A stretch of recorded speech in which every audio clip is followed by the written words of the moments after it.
in the New York Times. Here's the headline: a constitutional convention? Question mark. Some Democrats fear it is coming. Mark, do you get a sense there is some, maybe the momentum may be growing more than it ever has in the past when it comes to the idea of a convention of states? Oh, yeah. I mean, you can definitely tell when you see the New York Times lashing out like this. And we see this all over the country now, but when it hits the New York Times, you know that people are taking it seriously. And I think it's correct. The left, or the far left, should be afraid of it. 2025 is off to a roaring start with several state legislatures, like Wyoming, Montana, and New Jersey, already moving to consider Convention of States Action's Article 5 legislation. And with a dozen more states expected to follow in the coming weeks, here's Mark Meckler on NTD News with more. And so if we want to make those things permanent, if we want to do things like do away with the Department of Education or Energy or Health and Human Services, return those powers to the states, if we really do want to get term limits, I don't believe we're going to get those things from Washington, D.C. or a balanced budget amendment. It's going to take the American people stepping up and do that. We have a huge number of people going into the administration that are in support of this. J.D. Vance, Mike Huckabee, a mutual friend of ours, is a good friend of Convention of States, as is Pete Hegseth. Brooke Rollins going to Ag. Even Caroline Levitt, the new press secretary, is a supporter of Convention of States. So I expect that we're going to see in the next few years a Convention of States get called, and we're going to impose restrictions on the federal government from outside. Rallies are happening across the country to urge legislators to support this effort. Locals are encouraged to join COS Colorado in its Capitol Day in Denver on January 9th at 8 a.m. Over in Montana, COS co-founder Michael Ferris will lead a rally at the state capitol on January 13th at 9:30 a.m. And later that same day, COS President Mark Meckler will meet with citizens in Lincoln, Nebraska at 6 p.m. Eastern. Likewise, Convention of States endorser Mark Levin used his radio program to challenge Vivek Ramaswamy and Elon Musk to explore the solutions outlined in the Liberty Amendments, the best-selling book that helped launch the COS movement. Liberty Amendments was a book I wrote. I wrote that book to promote the Convention of States. Simultaneous, and unbeknownst to either of us, with Mark Meckler. His group have gone a long way in getting a number of state legislatures to pass resolutions in favor of a Convention of States. Because what he knows and what I know is that Washington won't fix itself. I would encourage Musk, and I would encourage Vivek to take a look at them. Because this isn't about one administration. This isn't about one 4-year period where they win the next crowd wins, and then blows up everything.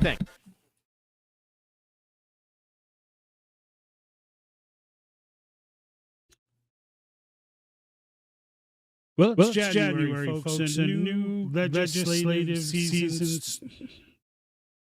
Well, it's January, folks. It's a new legislative season starting for COS, Convention of States Movement. All right, folks. So I was having some technical difficulties there, so I'm going to go ahead and just skip the rest of the intro. Let me just make sure all my things are working here, and it looks like we're good. Hope everybody had a great New Year. It is a new legislative season for COS, so I want to get into that a little bit. And I also want to get into this whole Donald Trump thing with him. A lot has come out in the last week or so with respect to taking back the Panama Canal, buying Greenland, renaming the Gulf of Mexico to the Gulf of America. So I want to talk about those 3 points as well.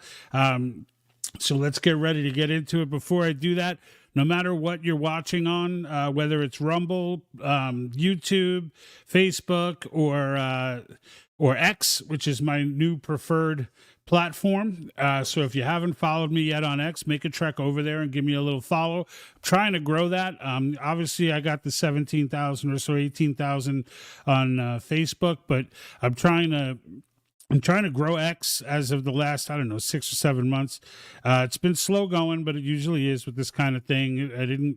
Although Facebook, I got them pretty quick before they caught on to my channel, didn't like me, and started playing with me. But, and we could talk a little bit about that too, if you throw in the comments about Zuckerberg's new policy on Facebook to let go of the fact checkers and go to community notes the way X does. you can see a little turn going on there. I know there's mixed reactions to Zuckerberg, but we could talk about that a little bit too. And as always, the T-shirts I wear on the broadcast are available at thepatriotthinktank.com. There's a link to my Etsy store up on the top there. So if you're interested in any of the gear you see me wearing, you can purchase it for yourself and help the channel in the process just by going to www.thepatriotthinktank.com. And before I get started on the new season in COS, make sure you pay a visit to conventionestates.com. You can sign the petition there for your state to call the convention to pass a resolution. A letter will be sent to your local representative, your local state representative, right? So this is all states now. And it'll let them know that you're on board. It'll also, if you hit take action, it will also get someone in touch with you who's local to you, as the grassroots are in every district in this country, which is a lot of grassroots. Let's just say that. So they'll help you get educated. They'll help you be able to speak the point. And even if all you could do is advocate on social media, that's fine. That's totally cool. We can get a couple million people doing that. There's also a direct letter to President Trump regarding Convention of States that we're looking to get, or Convention of States Project is looking to get 1 million signatures for. It would be great if you could sign that as well. This came up, I'm sure, because of all the supporters that are in the cabinet. So we're trying to gain some attention that way and get it really moving and moving quickly. But it's a new season starting. So, we're looking, whenever this happens now, I've been in this for 4 years or so, and I can tell you, when my light turned on and I realized, how powerful this was and how constitutional this was, and how, the founders probably hoped we wouldn't need it, but they understood very well that the Constitution would need to be amended. And they also understood that when it was, if the reason for the amendments were to restrict the power of the federal government, that the federal government would never propose such amendments. So they gave the second clause of Article 5. And in this new legislature, and I am working, by the way, with some folks at COS. I know my man Mike Arnold is trying to organize some guests for me with some of the regional directors and such to come on. We've done this before. Great information comes from that. So I would definitely, when you follow, click notify live. So when we do get that book, that you are aware and that you can join that conversation and ask questions directly to the regional directors and the regional leadership of Convention of States Project. So, the states that, what states are you guys looking for? I'm curious. By the way, comments are all visible to me, and I can put them up on screen and react. So feel free to comment at will. Sometimes it's heavy comments, sometimes it's not, but I got a lot to say today anyway. So if you're feeling shy, don't worry about it. So some of the states that I'm looking forward to seeing that were kind of left on the hang last year, one was Kansas, where they actually voted with a majority in favor of passing the resolution, which should be all that is necessary. However, they had a clause that only Article 5 convention callings require a supermajority, and that roots back to the abortion era of Roe v. Wade. There were conventions trying to be called then, and I guess they were really into killing babies back then. I don't know the deal, but the reality is we're working on getting that done to make them the 20th state. So I hope, when I say we, I really mean Convention of States Project. I say we because I feel like we're all in the same gang. So if I do that again, keep in mind my thoughts and comments are my own and are not reflective necessarily. I tend to get a little rough, so not necessarily reflective of Convention of States Project or Convention of States Action. All right, so Kansas was one, but I know Iowa was on the table too. Pennsylvania, I've heard now New Jersey is getting underway. Colorado, 2 states I didn't even have on my radar. I know the folks in Massachusetts. They just won the number one grassroots team of the year for Convention of States. Congratulations to all the grassroots over there. Amazing job they're doing. You would think in Massachusetts this would be an impossible task, but they've gotten past committee twice. All right, so yeah, it's not easy to get on the floor and get it passed in Massachusetts, but they're on it. they're on it. And if it can be done, then I know, and it can be done. And I know that team I wouldn't want anybody else working on it. Let me just say it that way. So lots of action upcoming. This is the time. This is definitely the time to follow the channel, whatever platform you're watching, and it's also the time to follow Convention of States. Convention of States Project is the YouTube channel. I think it's the same name across the board. If someone from COS can step up and let me know, I think it's on all platforms. I know they're on all platforms. They're on Rumble. They're on X.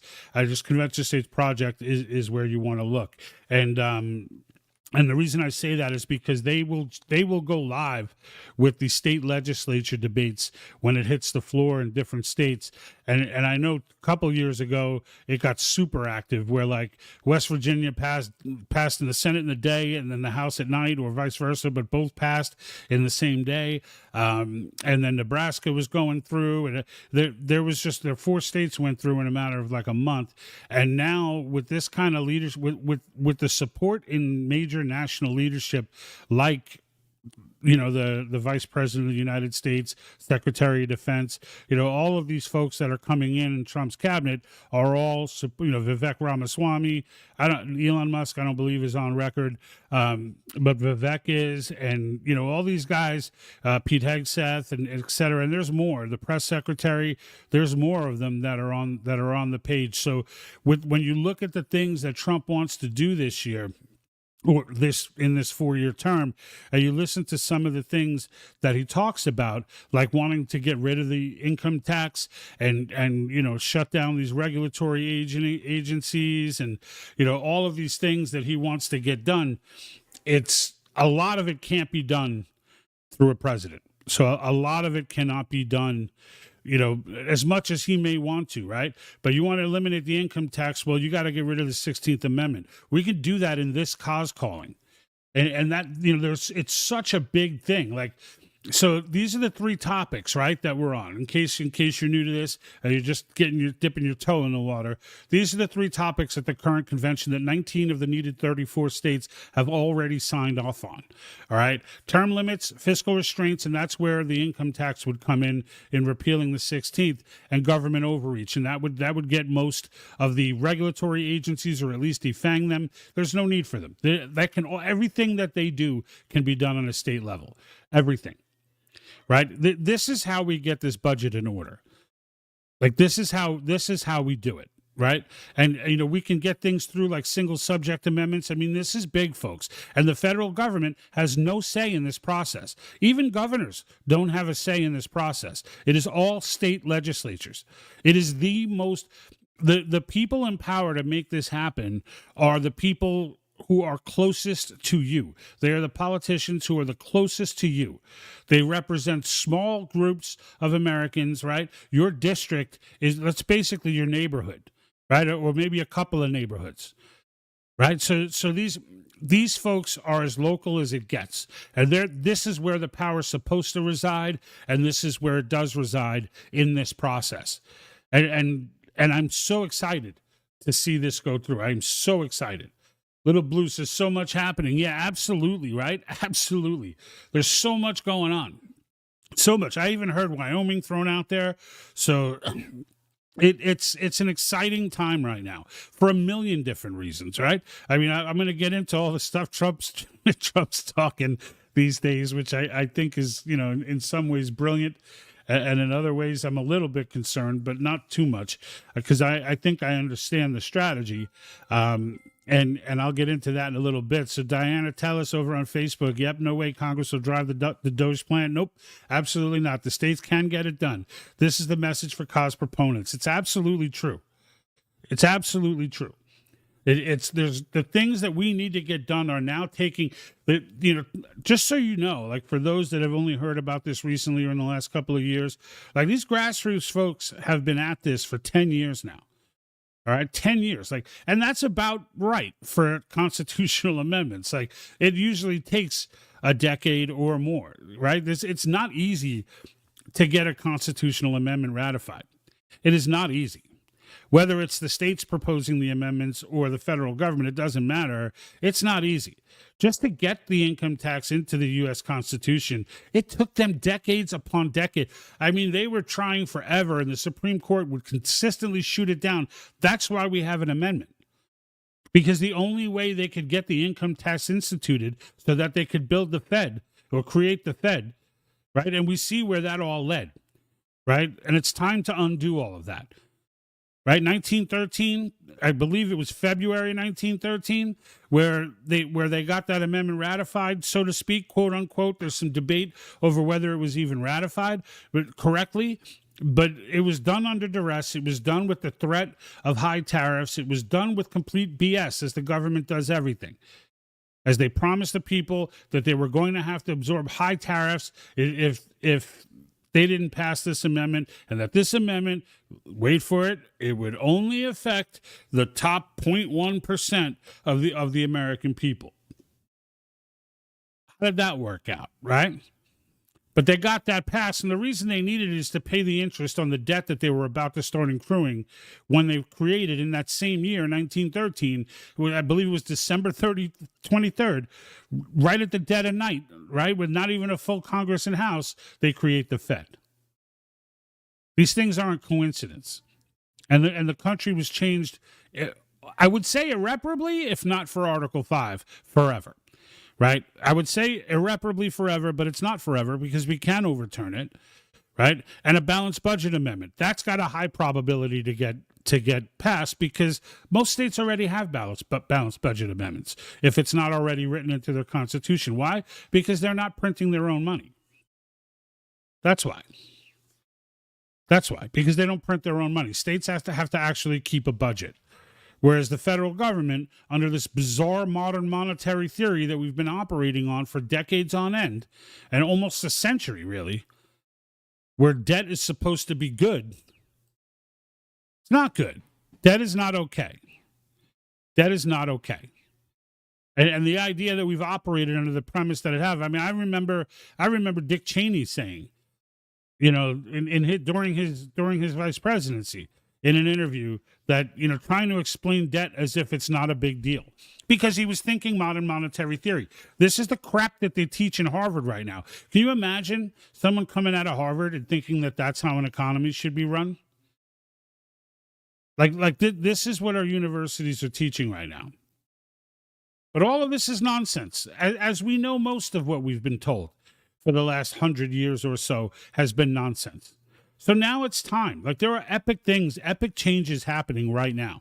And those changes are going to make a huge difference. Like, this era that we're in right now is going to be written into the history books if it's done right. Frankly, even if it's done wrong, it'll be in the history books for the wrong reasons. But if it's done right, people will be enjoying the benefits of it for centuries. We are truly living in epic times right now, or at least potentially epic times right now. And we need to see how that all pans out. Bob Dorbin, hello, fellow patriots from the Philippines. How are you, Bob? Nice to see you. Thank you for watching in the Philippines. My goodness, what time is it over there? Oof. Since 1913, creation of the Federal Reserve. Yep, absolutely. It was the creation of 1913 was one of the worst years in American history. We had the two amendments passed, both of them brutal and both of them a direct assault on liberty. One was the income tax, and then the 17th Amendment was also passed in 1913, where the states had given up their authority to be able to pull federal senators. So basically, federal senators in the original Constitution and the way this republic is supposed to work is that senators are appointed by local legislatures. Right? So keep in mind, again, to the local theme, everything was set up for the state legislatures to be able to wield power over the federal government. That's how it was set up. And slowly, they've added in these amendments. And frankly, I think we can get that one, too. I'm getting ambitious, right? Look, I had a million amendments not a million, but I got a bunch of amendments that I'd like to see. And I realize what will probably get ratified will be balanced budget amendment, term limits, and something on the government overreach piece, something likely regarding regulatory agencies.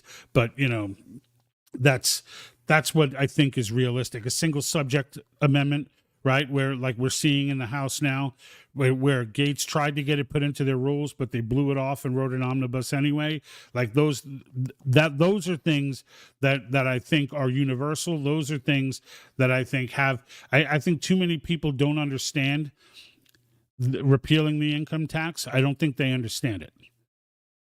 We've gone it's over a century now that we've had it. So people just don't understand that we were so much more prosperous without it.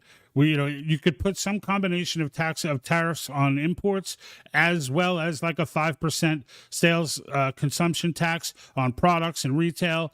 This would generate more money than we generate today. It would generate more money than we generate today, and everybody would have skin in the game. Everyone would have skin in the game.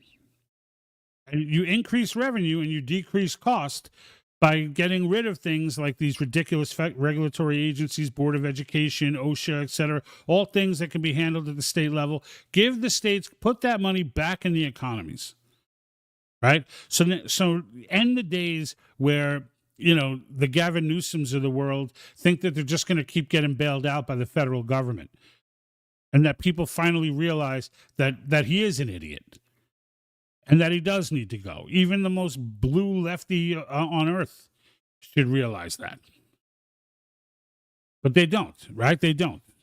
And to me, you've heard me say it a million times, the elections here in California, I'm in Southern California, out in Riverside County. These elections are fixed. They're 100% fixed. I could tell you from attending them. There's absolutely no scrutiny on anything. Anyone and everyone who walks in with something even remotely resembling a ballot will have it counted. That's just how it is here. They did it on the local level to get the supermajority in all the houses, and now there's nobody's watching the hen house, right? That's what the wolves are watching the hen house, and they're just feasting. And we're seeing that now with the fires and the incompetency, all the DEI hires, and it's a hot mess, folks. It's a hot mess, and God bless the firefighters out there trying to make it work with no tools and no anything. But it's okay, because Ukraine has some new fire departments with state-of-the-art tech and all the equipment they could ever need. As long as they have it, we don't really need it, right? Unbelievable, but absolutely true. But yes, this is why it's important, folks. And the season is just starting. I implore you to follow this channel, page, etc., wherever you're watching, whether it's Facebook, YouTube, Rumble, X, whatever it may be. I would love it if you go to X. Obviously, that's Rumble too. Rumble, I get a lot of viewers on Rumble, but I don't get the headway with the following. It's interesting there. But X is growing slowly.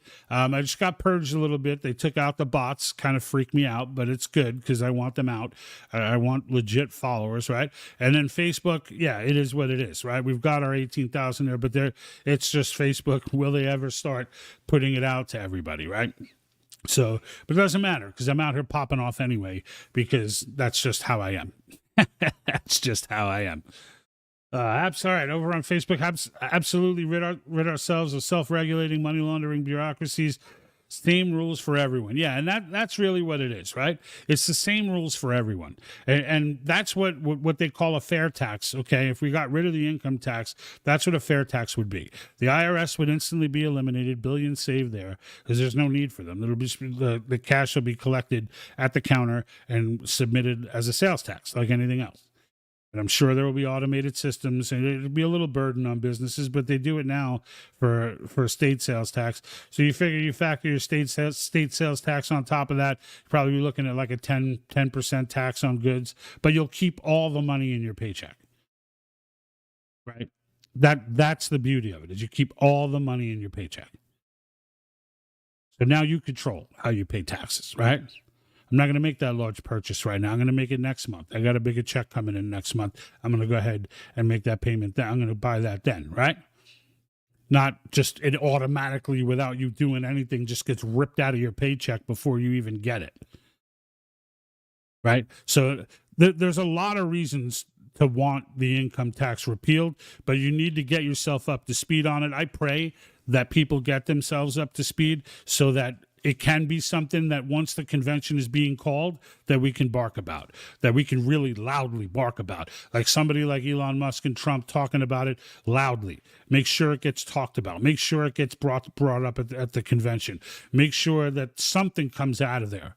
Right? I mean, that's a pretty simple one. There's not a lot of text. Repeal the 16th Amendment, right?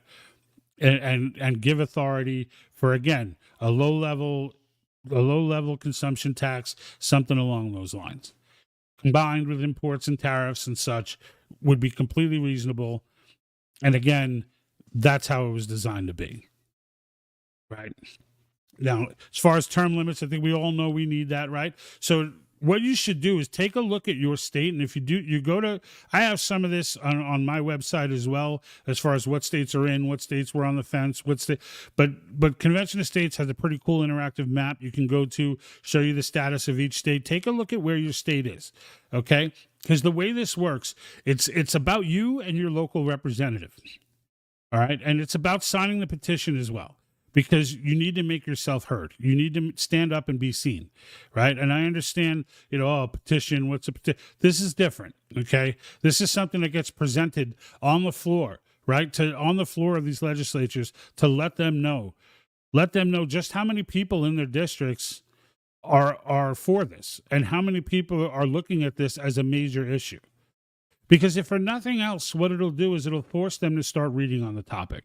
Because likely what happens in these legislatures, and the reason why some of this is taking longer than it should, is that they don't, when you listen to the questions, and again, this is why you should follow Convention of States Project, because you'll see the actual debates on the floor. Once you educate yourself, and then you listen to the questions that these legislators are asking, I don't want to say they're stupid questions, because I know these are regular folks, and Article 5 is, you have to read into it.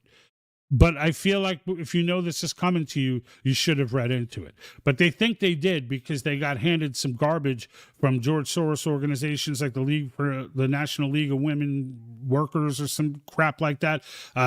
Common Cause, and even a conservative organization like John Birch Society, whose existence began trying to call for a convention of states, now, decades and decades later, have clearly been subverted and are now standing side by side with these Soros organizations in these legislatures, trying to fearmonger and scare people out of using their own power.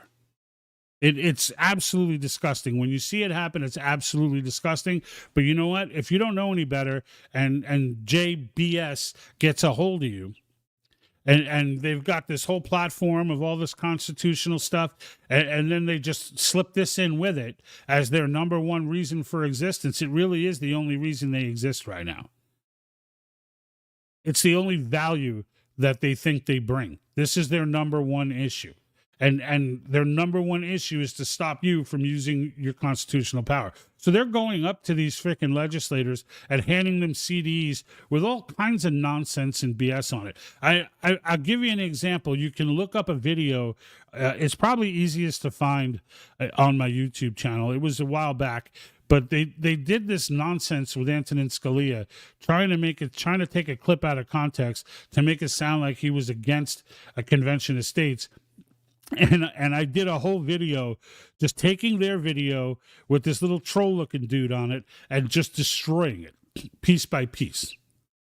And it's a good watch. And you can listen to Antonin Scalia in his own words. He was in I guess it was like an open debate on a television show in the late 70s, and he was the one main character who was screaming up the rafters for us to call a convention. As a matter of fact, he even said, "I don't much care what you call it for." He's like, he just wants to see it get called so that the process can be solidified, the nonsense argument can go away, and we can now hand that power over to the people. Hey, contact. What's up, buddy, over on YouTube? Hey, JBS is past retirement age. Retire them now. Yeah. Look, they're that's a dying organization, right? So it is. They are somewhat senior, and they're not bad people though. Like I don't want to bash people who like JBS. I want to bring to them the understanding that this argument against Convention of States is simply not valid, and that you don't have to take my word for it. You can look into you can read Federalist Paper 40. Right, where Madison brings, because one of their main arguments is that the founders held a runaway convention, that they were not commissioned to go and write the Constitution that they did, and Madison gets into detail in Federalist Paper 40, saying, look, you sent us here. Yes, you said revise the Articles of Confederation, but you said revise it as such where it creates a firm government. Well, how on earth can we create a firm national government if we merely revise? What is it that you want to revise on the Articles? Because the entire thing was written to prevent a firm national government. It even jokes, and again, I'm paraphrasing, but you can read it for yourself in the Old English. He even jokes and is like, well, if I left the name Articles of Confederation on it, would that be okay? And left the rest of the Constitution as is, would that be fine?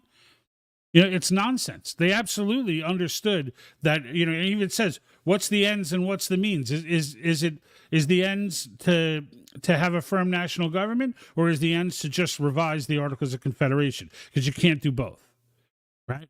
Like, there's so many things like that where JBS just takes things out. They make arguments that make absolutely no historical sense, but they make them with authority because the people that actually listen to them, yes, they are mostly seniors, but they don't know. They don't know the difference, and they believe them. Like, these are people that they've trusted, on constitutional issues and on, points of the Republic, so they won't they won't not believe them.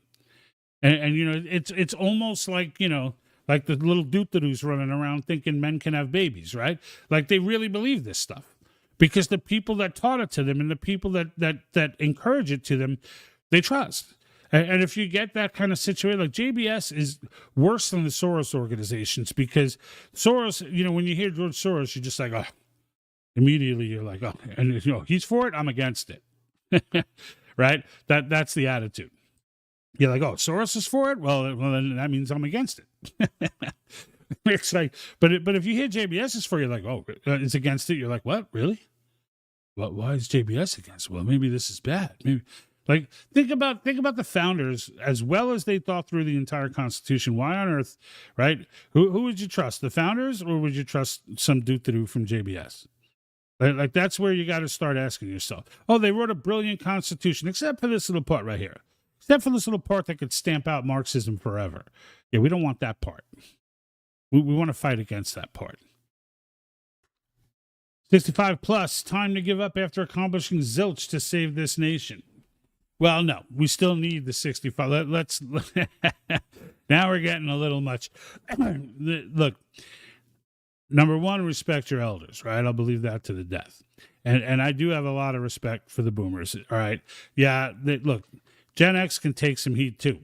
All right. So Gen X was just as, we joke Gen X about how, like, we were raised kind of by wolves, right? Like, it's kind of out there and fending for ourselves and stuff. But at the same time, like, look, what did we do? We coddled our kids. We threw tablets in front of our kids. We did, like, yeah, we didn't know, but we found out the hard way, right? Now, some of us recovered from that. Some of us didn't, right? You don't have to go far online to see how many didn't, right? So in the end, when you see the entitlements and all that, like, we raised those kids, right? The workforce right now, they're having trouble finding decent workers. You see all these videos of business owners saying, I can't,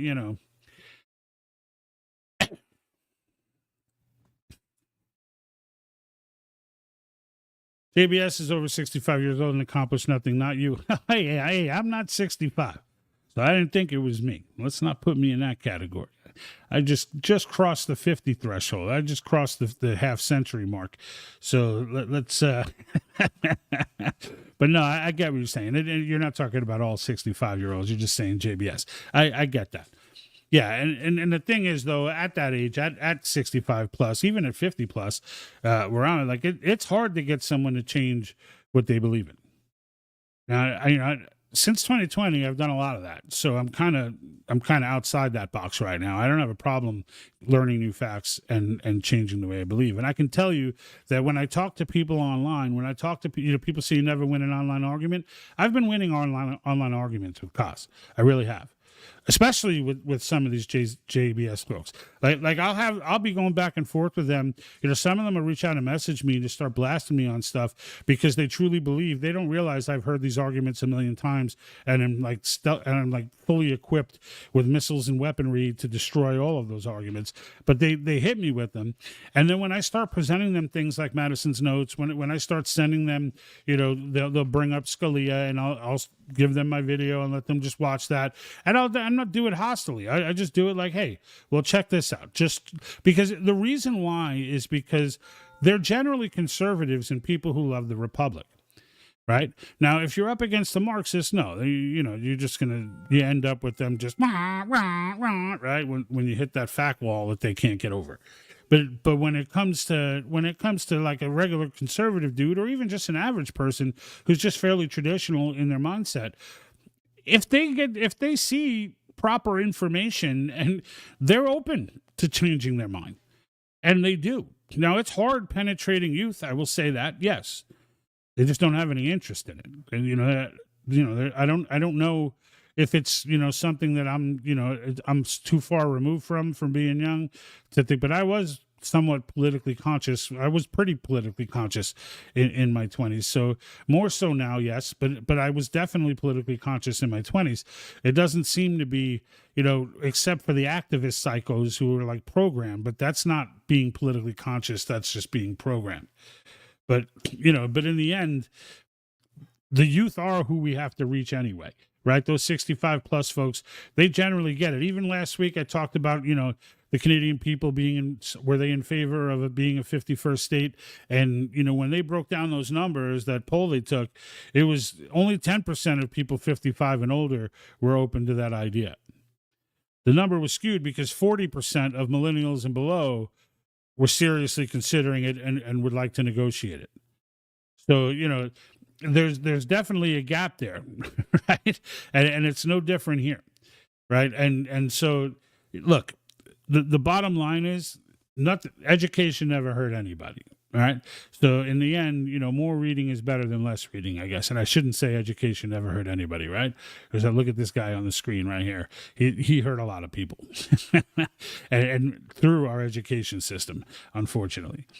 But in the end, doing your own reading never hurt. Right?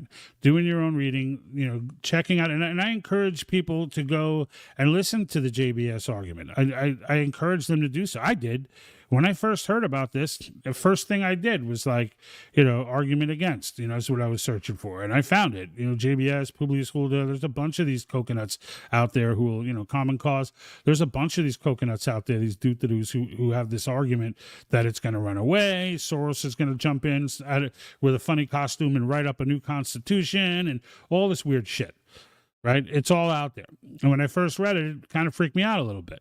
But you know what? I went ahead and continued to the other side and said, all right, well, what's your guys' point? And what I came to realize is that the argument for it was presenting facts, was presenting historical data. They were presenting things that were meaningful. What JBS and the Soros organizations and all that were presenting was all trickery, out of context clips, quotes taken out of context. I mean, they actually used a line, I forget the exact line, but it was at the bottom of Federalist Paper 40, and this is why I ended up reading it, because they had quoted something, and I for the life of me, I don't remember what it was, but I remember reading it and then saying, what, that doesn't sound right, and I went and read the whole Federalist Paper 40, which is not that long, and found the quote at the bottom, and then realized the context and realized, okay, this was a total bait and switch. And just the mere fact that they would use that type of tactic tells me they're full of crap, right? And the same went for the Scalia thing. They took a question from Scalia where they took a clip where he goes, "Whoa, not a convention." It kind of gives that who knows what would come of that. And then they stopped it right there. And they left out the fact that he was responding to someone who wanted to use a convention of states to alter the Second Amendment. which I would have given the same response to. But they left that part out. They left, and as I realized that, I was like, this is clearly they are on the wrong side here. And then that's when the light went on, and I realized how powerful this tool really was. So just take a moment, guys. It's the beginning of the season. Make sure you follow the channel, and on top of that, and it doesn't matter where you're watching from, whether it's Facebook, YouTube, and what else we got? Rumble. Wow, we got like 25 on Rumble right now. That's good. And then X is obviously my preferred. X or Rumble, those are my two preferred. We'll see how Facebook goes. I want to see where Zuckerberg is going with all this. If you're not aware, he has publicly announced they're going to get rid of the fact-checking nonsense, as it was biased, as we all knew, and obviously it's a new regime, right? But at the same time, the question that comes out with Zuckerberg is, was he, because he started out as being a big free speech guy. Like, he started Facebook on the principles of free speech, let everybody say what they want, etc. And then all that changed when the regime changed before, right? And he was reacting to that, and, you know, just kind of like DOD, etc. were reaching out to him. FBI was influencing him. Like he's feeling all this pressure and seeing everybody else do it, and was like, you know, that he's a young guy and he did it. That's one way to look at it. And then, you know, now that Trump's out, he's like, you know what, F this. I'm opening it up. And another part of it is the fact that X has been kind of kicking ass lately. So a lot of people have been migrating to X because you don't get any real information on Instagram or Facebook, or like, you just don't. I mean, there are smidgens of it here and there, but usually when you come, and I could tell you this firsthand, when you're talking about serious topics and you're speaking on behalf of the Republic, chances are you're going to get shadow banned.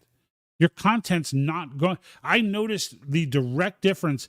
My channel was skyrocketing. I was producing videos, alerting people about Great Reset. This was a few years ago. You know, putting together different things just to open people's eyes. You know, I put out a video on this child slave trade and things like that, and I was skyrocketing. Like, in a matter of a few months, I had gotten most of my base, and then I got monetized. When I crossed 10,000, I got monetized. And then that first month, I put out 2 videos, you know, spent some time on them, wanted to see, you know, how this monetization thing works, etc. And I got like $1,000. I was like, wow, that was for 2 videos. And then immediately after that cleared, I noticed every single video on my channel, like the entire page, had something put on it. Something. And I'm like, I don't understand what's going on, because you just get used to it after a while. It's like, even if you didn't put out a video recently, you're just constantly getting views on these other, I mean, some videos were getting 65,000, 70,000. Like, that was more than I had ever gotten before. And so I'm constantly, you know, getting these, you know, this person liked your page, that person liked your page, this person and 20 others, like, you know, and it just was going on all the time. And all of a sudden it all stopped. It wasn't like one video just went bad. All of it stopped. And it stayed like that, which is why I don't produce videos for it anymore. I might start again. I don't know. We'll see. But I mean, the reality is, you know, if things open up, I will start doing it again. But like, at the time, that immediate halt just told me Facebook is putting hours into producing a video, and then knowing that you're only going to, even though you got 18,000 followers, you're going to get like 20 impressions. It's like, you know what? This ain't worth it. So I moved to live. I enjoyed talking to people on the live spot rather than, you know, than that. So, all right. So I want to take a minute now, because I kind of went along with that portion. I want to take a minute to talk about this Trump piece. So if you're not paying attention, in the last few days or last week or so, Trump has 3 big things. One, has made it known he would like to buy Greenland. 2, has made it known that he's very serious about potentially taking back the Panama Canal. And 3, wants to rename the Gulf of Mexico to the Gulf of America. So when I heard these things, I was saying to myself, okay, let's take them one at a time. So we've got Greenland. So what's the significance of Greenland? Like, that came out of left field. And frankly, my brother and I were talking, and we were like, You know, I don't know if this guy's head is getting bigger than his britches, and he's losing focus and starting to go off, on tangents, and maybe getting his head too big. But then I thought about it, and I was like, you know what? It makes sense, okay, for a bunch of reasons. And for those, I'm going to explain, how real of a possibility this is. So I had to go read up on the Danish relationship, in Denmark with Greenland, because I had no idea. Like, these are two places in the world. I mean, Denmark would be fun to visit, I'm sure, but as far as like their politics and geographics and how, I had no idea. But it turns out that Denmark doesn't necessarily control Greenland in the sense, at least to my knowledge. If somebody knows better than this, feel free to knock that out. But I don't think so, right? From what I've read, Greenland can make its own decision if they wanted to become a part of the United States. Now, you got the left, they made a statement saying they don't. But if you listen to the statement, it kind of sounded like, at least to me, it sounded like there's still negotiation going on. They didn't say that, okay? So I don't want to give that impression. They did not say that. But with Trump not even having taken office yet, I can't help. So here's the thing. So Charlie Kirk and Trump Jr. went to Greenland. So you might have seen some of the videos of them being there, whatever. I was listening to Charlie Kirk talk about the trip and what his take from it was. Now, his take from it was they got off the plane. There were 100 or more people in MAGA hats. All right, in MAGA hats. Now, the people of Greenland have been frustrated for a very long time. There aren't many there. I want to say there's like 50,000, and this is a large landmass. But and it's not green, right? It's ice. So I believe it was a Viking who named it Greenland to try and attract people to that land, but it was always ice. Right. As a matter of fact, it's colder than Iceland, for the irony. But there are about 50,000 people there, and they feel completely neglected, right, is what it sounds like from Charlie Kirk, right? So he was there. These are the stories that people are telling him, and they feel like, this is, they don't like the way that they're looked at by Denmark. Now, Denmark, in response to this whole controversy, has pledged $1 billion for the defense of Greenland. I doubt they're paying that themselves. All right. So the reason I say that is because this landmass is significant. Now, it's very similar in context to Alaska, in that it's not going to be somewhere where we're building large cities and doing all that kind of stuff. But it's very mineral rich, and it's strategically placed in a spot where it allows for a better angled defense against China and Russia. So, and it prevents China and Russia from being players there themselves. Now, if Greenland is up for this, all right, it could happen. So it's not something that's off the table just because their leadership said no. It could happen. Now, it would require a referendum from the people to make that happen. But, and again, this was a small sample size. There's a few hundred people that Charlie Kirk is talking about that he and Trump Jr. had mingled with while they were there. But I'm guessing they were sent there to kind of get a feel for what the people think about them on the ground. And they walked away with the sense that the people are really big fans and that this is something, because they know they need to get that referendum. That's my take. I don't really think they care about Denmark at all. I think anybody cares globally about Denmark at all. But Greenland, now it also would make the United States the largest landmass country in the world, which is another significant play. I mean, this is a big island. This is the largest island in the world, right? So there's reasons for Greenland, and we're all going to have to just wait and see that develop. But man, did that come out of left field. And there's a lot of lithium and other rare earth minerals in Greenland that are also a huge incentive to make this happen. So that's one. The second one was the Panama Canal.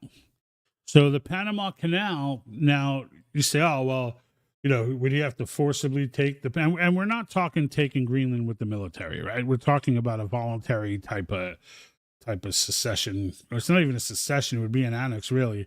But it's because they're not really linked with Denmark, as far as I've read. They're linked with them, but Denmark doesn't have a say on where they go or what they do. So we got the Panama Canal now.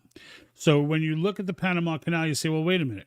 Like, how do we just take that from Panama? Well, we owned it first, okay? And then Carter, in all of his infinite wisdom, I mean, I don't know if anything positive Jimmy Carter did, but one of the things he did was to sign over the Panama Canal to Panama. Now, there were stipulations there. And in those stipulations were that if Panama, it was basically saying if Panama were to be mismanaged and the United States deem it to be insecure, and where they would get grounds for that would be the Chinese involvement with the Panama Canal, which is insane that I had no idea that was a thing, but it is. And so the United States does reserve the right in that treaty to use our military to secure the canal.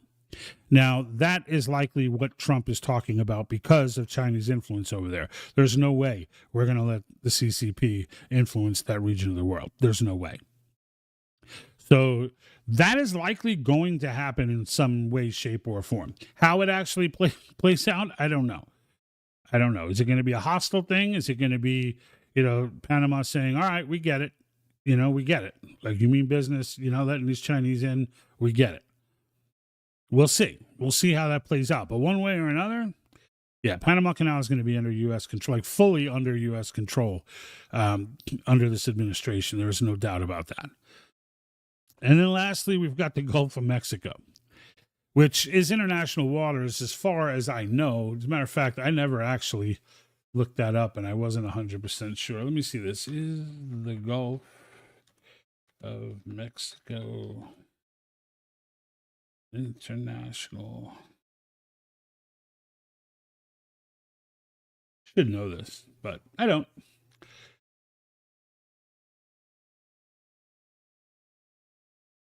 Yeah, so it is international waters, which is what I thought. So we're really talking about semantics here, all right? So we're talking, so changing the name of the Gulf of Mexico, like it's still international waters. I'm sure there's some along the coastlines of each country that are owned by the country, but international waters, the majority. And so then it's like, well, what's the point? Is he just swagging or what are we doing here? And someone made the point that I thought might be legitimate, although I don't know that it would be effective, but it could be. And that's, that Biden just passed this executive order with apparently some tricky catches to it that would require an act of Congress to remove it. And we all know how incompetent Congress is. So I guess it was designed to be a thorn in the side. But where Trump cannot drill anywhere in the Gulf of Mexico. And changing the name to the Gulf of Americas, like that he would attempt to say, hey, I'm not drilling in the Gulf of Mexico. Oh, you mean the Gulf of Americas? Oh, you should have wrote it that way because that's... Now, I don't know what the formal process of changing the name of something like that is. Like, I don't know if you just start calling it that and then it becomes normal and everybody calls it that. I don't know exactly how that process goes. If there is an official process to change the name of it to the Gulf of the Americas, I still think it will take an act of Congress. And I don't even understand that executive order and how that works and what a president can do that would require an act of Congress to undo, as opposed to another president. It makes no sense to me, but whatever. Smart people have said this is the case, so I'm going to trust them and say that this is the case, but it makes no freaking sense to me. But nonetheless, that was the one thing that, from a strategic perspective, that sort of made sense, where I'm like, okay, maybe that's what he's doing. Maybe he's wants to change the Gulf of Mexico to the Gulf of America to say we're not drilling in the Gulf of Mexico, we're drilling in the Gulf of America. And if there is a legal way for him to get around that and get away with that, then it's brilliant. It's brilliant. But like for those that think he's taking or annexing something, he's not. It just wants to change the name. and that's why it seems silly. I didn't know if it was just flag waving or what it was. Not, but we'll see, right? We'll see. And frankly, I would prefer not touching those waters anyway. I don't like deep sea drilling and drilling in water like that. We have enough on land. We have enough on land to drill plenty. Keep everybody busy and drop costs as low as we can. Right? And that's that. There's no reason for me, in my opinion, to do that. But, it is what it is. So we'll take that. We'll take that for what it is. But like, all right. All right. So look, those were the main points I wanted to get off. I wanted to make sure I popped up. I had to comment on those three pieces because it was just, when I heard the canal, Greenland was like, what? The canal was like, okay, I get it. Like I kind of got that one right away. Then Greenland, I was like, huh? Like, what is he? And then I had to go look up the relationship with Denmark and all that. And now I kind of get Greenland too. And then right on the heels of that, he comes out with changing the Gulf of America. And I'm just like, this guy. Yeah, how about you get sworn in first? Like, he's already taken down the leader of Canada, which I'm sure Canadian people are ecstatic about. But he's already initiated that, right? Of course, it's the people themselves who put the pressure on to get him whacked or to get him to resign. But and hopefully Pierre comes in and kills it, right? Like this guy, I got a feeling him and Trump are going to get along just fine, right? He's been forced to say some negative stuff about Trump just because they keep hitting him with this. Are you going to be the 51st state? And he's just having none of that. But and he's not that, right? It'd be like Canada asking Trump if he wanted the U.S. to be a province. Like he would be, what the hell are you talking? Like, that's the way Pierre approached it. This guy is a Canadian Trump. Like they got their guy. Let's just say that. As long as they get him in, they've got their guy. So bravo to the people in Canada. I hope that all goes down the way it looks like it will, and hopefully things can get turned around in a better direction there. I am hearing some chatter, and I've heard this before, which is why I mention it, about this potential for like a unified currency between Canada, the United States, and Mexico to combat what the BRICS countries are doing. And I hope to God that that's not true, at least at the time being, because it kind of makes me like with all the evil that's been going on, trying to turn this into one province, all those movements were by the bad guys. So when I hear that that's something that they might want to do, that Trump administration might want to do, and Trump has never said this, okay, so. But when I hear that kind of stuff echoing out there, I'm like, in my head, like, have we been duped this whole time? Is this like the Antichrist and we're like missing this whole boat?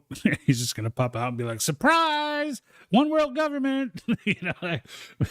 I don't think that's the case, but I thought it was worth a chuckle to explore that avenue mentally for a moment, because that would be ridiculous, although it would be impressive.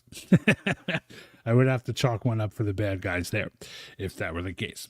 But I think we're good. I think we're in the beginning of something great right now. We've got, once they get inaugurated, man, if we can just get J.D. Vance, Pete Hegseth comes out all the time. He shows up at events. Like, he's not just someone who made a statement in support of Convention of States.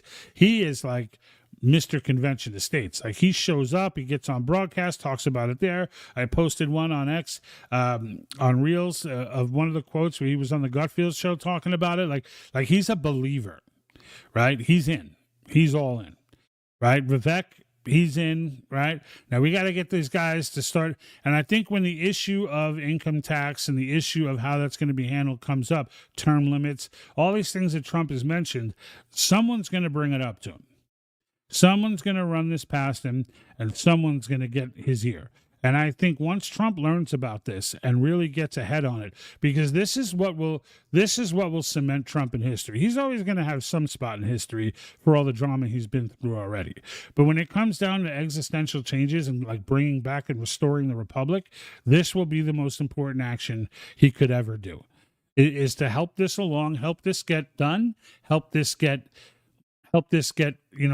people educate themselves, like encourage the people to follow this the whole way through, right? Once we get 34 states, which is 2/3, to sign resolutions, it's not like we crossed the finish line. It all begins there, right? Now you got to get active in your state and see who they're selecting as delegates, right? What commissioners are going from your state to the convention? Are they people you like, or you want somebody else? We got to be active about that, right?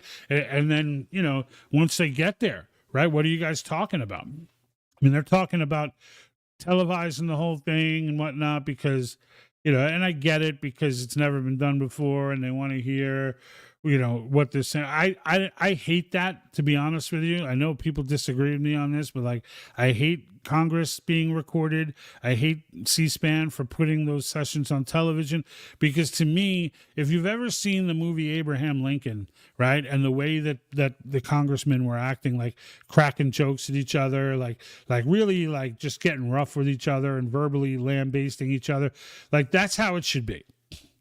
And that's not good to be on television. But what we get when we have the television on is nothing. We get grandstanding. We get people knowing that they're going to be clipped on YouTube and putting together, talk tracks for that purpose, instead of being dialed in on the issues at hand. And that my concern for a convention, if they do televise it, and they will televise it, all right, and I'll be glued to the TV, no doubt. But in the end, I just feel like it's going to make it take longer. I feel like, there'll be, I don't know. It's not as bad as Congress being televised, because they still have business to get to, and then they have to get it done, and they're not going to have years to sit there and and debate. It'll take 5 or 6 months, though, I would bet. There's no doubt about that. There's going to be a lot of back and forth stipulations, this in, that out. This won't get ratified. That can't get ratified, etc. But like, once it comes out of there, though, whatever comes out of there, it's going to take such a massive consensus. There are 3/4 of the states. You've got 99 legislative bodies. It only takes 13 of them to break, to cause something to not be ratified, right? 13 states. That's what it takes. So, will that happen? Yeah, it's going to happen to some things. Right. But the process getting done, even if only one gets ratified, even if just term limits and balanced budget, let's say, get ratified, it still puts the weapon in the tool chest. And we'll never have to listen to JBS, even if nothing gets ratified. We still will never have to listen to JBS again. We'll never have to listen to Publius Hulda and the rest of the merry band of Soros doodadoos that show up at these legislative events with their nonsense. Because the process will have been completed, it will be done. And it will not have gone crazy, because there's just no way for it to. And it'll be over. And that entire argument will be dead. And then the next time the government steps out of line and we start putting together for a convention to correct something, it'll move. It'll move. The thing slowing this down right now is these legislators being fear-mongered into thinking that the sky is going to fall if they join the movement. And it's nonsense. And it's great that we set this nation up for the state legislators to have this power. But what pisses me off is how scared they are to ever use it. They ratified an amendment to give up their 17th their power to appoint senators. I mean, how good would that power have been for the people with Cheney, right? I mean, how nice would it have been to just be able to go to your state legislator and have Cheney removed, right? How nice would it be to just go to your state legislator and have Romney removed, instead of having to deal with them for years of January 6th committees and whatever else, just subverting everything their constituents want. It would have been wonderful, but the states gave that up. And I'll be honest with you, I would love to see them take that power back as well, because that was a hot mess. All right, folks. So Anyway, I just want to thank everybody for watching. All you folks on YouTube, Facebook, we got comments from X. All you guys that have left the comments, not a heavy comment day, but good enough. I'll take it. I enjoy the comments. I like engaging with you guys. I like answering questions. Remember, any broadcast that I do, I will always stop the broadcast to answer a Convention of States question. So if you have somebody out there who is not, who they're giving you crap or they got questions and they don't know how something works, bring them on. Like or get near them when I'm going live and let them ask their question. And I'll be happy to answer it right here on the air without a doubt. All right. Until then, be on next Thursday. Again, I try to get on 5:30 p.m. is my target. 5:30 p.m. Pacific time, California. Right. So think of LA time. Right. I'm not in LA, but it's the same time. So think of that. Click notify when live because that will let you know for sure when I'm on and when I'm not, because it is not. Mike Arnold just signal messaged me that he left comments on Rumble, but I did not see comments. How is that possible? But I happened to signal message with him, and I just saw it come up on my screen. But let me see here if I got anything here. Oh, yeah, I'm seeing stuff on Rumble, and I am not seeing it. Oh, dear. I'm not seeing it in my feed. Let me put in a little test here. I'm sorry to the folks on Rumble. I just put in a test myself. Thank you for letting me know that, Mike, because clearly... Oh, wait, boom. Everything just popped up. It all came up literally at the same time. I got Lady Myrn here. Says, howdy, Patriots. And Happy New Year. Happy New Year to you guys as well. I hope you guys have... hope everyone's getting a great start to the new year. I know I am. That is for sure. We're all excited. COS is the way. It absolutely is the way. There is no doubt. I am a huge COS person, and I know Lady Myrn is as well. Jersey in the house. I'll be flying into Jersey actually in a couple of weeks. I'm supposed to go to West Virginia to my little beat-up cabin there. We're supposed to put in floors and try and set up the bathroom a little. But there's about a foot of snow out there right now. So, and this property is it's kind of think of a bug out property, right? That's kind of what it is. And this cabin has we had a solar system set up, but there's a foot of snow. So I don't know how that's going to work. But we're going to be roughing it, but we're going to be enjoying it. So sad for California. No water. Unbelievable. Bless the people and first responders. Yeah, It's embarrassing, honestly. LA,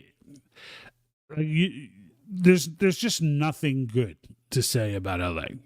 Nothing. It's everything you dreamed a city would become if the Marxists just took over a city. It is all of that. Infrastructure is terrible. The roads are garbage. There's people freaking pooping in the streets. It's just a hot mess. And now we add one to the list. The fire hydrants don't have any water. And we find that out while a raging fire burns down, all these Hollywood actors' homes. Someone was joking with me saying that they starting the conspiracy saying, is it a coincidence that these fires started? They burn all of these actors' homes. And wouldn't that destroy the evidence? And I'm like, that's a little drastic, but Lady Myrn said, quit ignoring it. I swear to you, I did not have, for whatever reason, all of a sudden, all the Rumble comments just popped onto my screen. I don't know if it's because, I don't know. I don't have a, to bring a shovel. Yeah, to West Virginia. I'm going to need more than a shovel, man. It's a good 1,500 feet or so just to get into our property. We're in there. We're embedded. It's a great bug out spot. If the left thought they could take away the Second Amendment with a cause, with a Convention of States, they would have done it years ago. Yeah, absolutely. Back on the Convention of States point, and that's Mike Arnold, who's regional director over there at Convention of States. How are you, Mike? If they thought they could pull this off, and one of the things that they bring up, they say Soros wants to introduce his constitution. Is like Soros could do that. So if you were an American citizen, I don't even know that he is, but they could introduce a brand new constitution. They will just need 34 states to sign on with it. They can't do it on this movement because this movement is regarding term limits, government overreach, and fiscal restraints. But if he wanted to start his own movement, he'd start from zero, and he would have to get 34 states to agree to a George Soros constitution, and then he would have to get that constitution ratified by 38 states. And I say his own constitution, it would all be amendments, right? Because it's not a constitutional convention. It's a convention for proposing amendments. But they get those. That's another thing JBS gets confused all the time, is they think it's a convention. It's a convention. It's like, no, it's not. No, it's not. And the Constitution clearly calls it, in the Constitution, a convention for proposing amendments. But you're right. You're absolutely right, Mike. If they thought they could get away with the Second Amendment, take it away, the Second Amendment, they would have done this ages ago. There's no way for them to get that done. There's just no way. And Biden banned drilling in the Gulf of Mexico, changing to Gulf of America. Brilliant. Yeah, that's my guess, right? That's of the people, like I've listened to everybody's take on what that was about. And like originally I thought he was just trolling, but then I heard that and I was like, that makes sense. If legally, like, I don't know the legal ins and outs of how that works. Like, again, I don't know if you just change the name and just start calling it that, or if there's actually, documents to be filled out and passed and whatever to change the name of that in America's eyes. And even if they did that, would a court not recognize that it's the same body of water?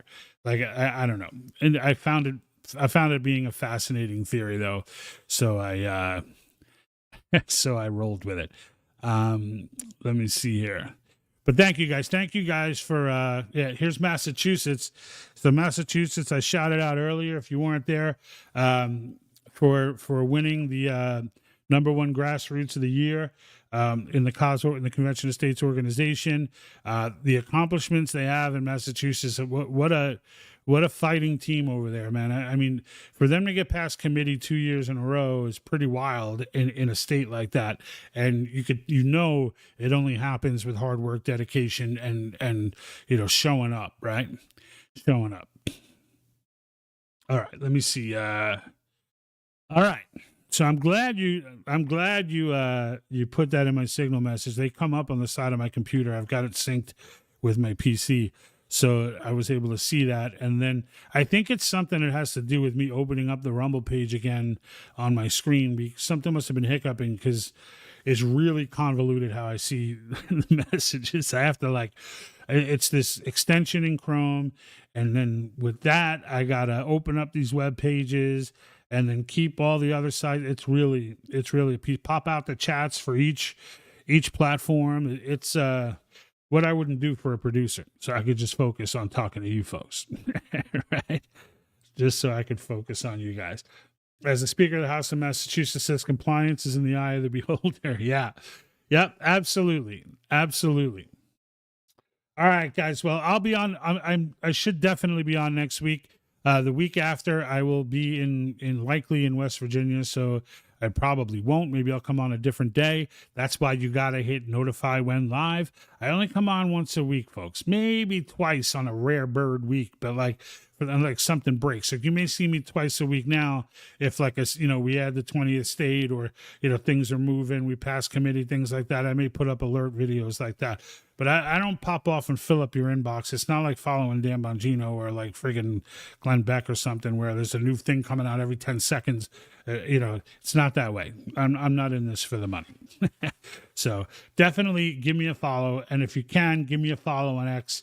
That's really where I'm trying to get it. But until next week, folks, thank you for the comments. Thank you for everything else. Sorry, my Rumble peeps. I will not let that happen again, but I'm out.